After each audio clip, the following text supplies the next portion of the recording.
ಮಹಾರವೀರ ಶ್ರೀ ನಮ್ಮ ವೀರಭದ್ರ ದೇವರ ಜನನ ಹೇಗಾಯಿತು ಎಂದರೆ ನಮ್ಮ ಶಂಕರನ ಮಾವನಾದ ದಕ್ಷ ಬ್ರಹ್ಮನನ್ನು ದೇಶವನ್ನು ಸಾಧಿಸಿ ಯಜ್ಞವನ್ನು ಆರಂಭಿಸುವನು.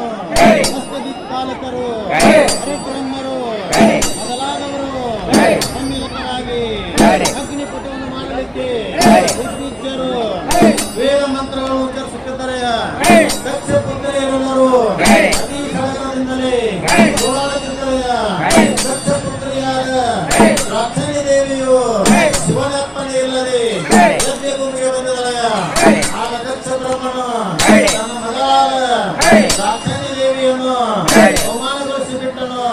ತನ್ನ ಎಡಗಾಲಿನಿಂದ ಒದ್ದು ಅವರನ್ನು ಹೊರಗೆ ಹಾಕಿದನಯ್ಯ.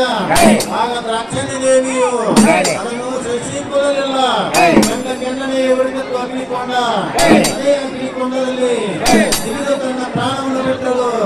ಈ ವಾರ್ತೆಯು ಶಂಕರ ಪರಮೇಶ್ವರನ ಕೊಟ್ಟಿದ್ದಾನೆ.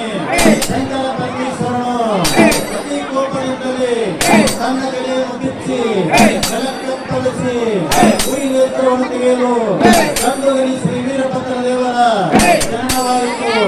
ಆ ವೀರಭದ್ರ ದೇವರ ಜನನ ಆ ಪರಮೇಶ್ವರನ ಜಗಣ್ಣ ಹರಿಯಿಂದಲೇ ವೀರಭದ್ರ ದೇವರ ಜನನವಾಯಿತು. ವೀರಭದ್ರ ದೇವರು ಅವತರಿಸಿ ಒಬ್ಬೆ ಇಡಲು ನಕ್ಷತ್ರಗಳು ಉದಿರುವಯ್ಯ. ಬ್ರಹ್ಮಾಂಡವು ನಡೆಯಿತು. ಸೂರ್ಯಚಂದ್ರನಿಗೆ ದಿಕ್ಕು ತೋರದಂತಾಯಿತು.